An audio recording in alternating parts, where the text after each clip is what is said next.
ప్రపంచ క్రికెట్లోనే Shikhar Dhawan top batter స్థాయికి చేరి ఎన్నో ఘనతలు సాధించాడు. ఐసీసీ టోర్నమెంట్స్ లో పరుగుల వరద పారించి రికార్డు సృష్టించాడు. కానీ ప్రస్తుతం ధావన్ అవకాశాల కోసం ఎదురుచూస్తున్నాడు. టీమిండియాకు అతడు దూరమై దాదాపు ఏడాది దాటేసింది.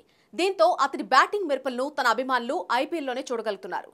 మార్చిలో ప్రారంభమయ్యే ఐపీఎల్ కోసం ప్రస్తుతం అతడు సన్నద్ధమవుతున్నాడు. అయితే కెరీర్ పరంగానే కాకుండా వ్యక్తిగతంగానూ ధావన్ కష్టకాలంలో ఉన్నాడు. తన భార్య అయేషా ముఖర్జీతో విడిపోయిన అనంతరం తన కొడుకు జొరావర్ను మిస్ అవుతూ మానసికంగా కుంగిపోతున్నాడు. ఈ నేపథ్యంలో ధావన్ తన ఆవేదనను ఒక ఇంటర్వ్యూలో పంచుకున్నాడు.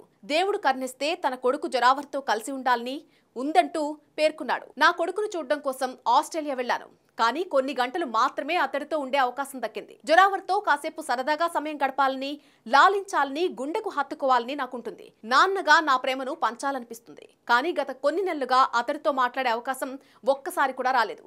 అయినా సరే నేను సానుకూలంగానే ఉన్నాను. నా కొడుకును అమితంగా ప్రేమిస్తూనే ఉన్నా.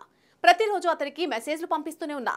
కానీ అతడు అవి చూస్తున్నాడో లేదో తెలియదు. జొరావర్ సంతోషంగా ఉండాలని కోరుకుంటున్నా. దేవుడు కరుణిస్తే మా అబ్బాయితో కలిసి జీవిస్తాను అని ధావన్ వెల్లడించాడు. అయితే ఇటీవల ధావన్ భార్య అయేషా ముఖర్జీతో విడిపోయిన సంగతి తెలిసిందే. తనను అయేషా మానసికంగా వేధిస్తుందని విడాకులు మంజూరు చేయాలని ధావన్ కోర్టు మెట్లెక్కాడు. విచారణ జరిపిన న్యాయస్థానం వారికి విడాకులు మంజూరు చేసింది. కానీ తన కుమారుడి శాశ్వత కస్టడీని కోరిన ధావన్ అభ్యర్థనను మాత్రం న్యాయస్థానం తిరస్కరించింది. కానీ ఫోన్లో మాట్లాడొచ్చని, స్కూల్ సెలవుల సమయంలో తన కుమారుడితో భారత్లో కలిసి ఉండొచ్చని చెప్పింది.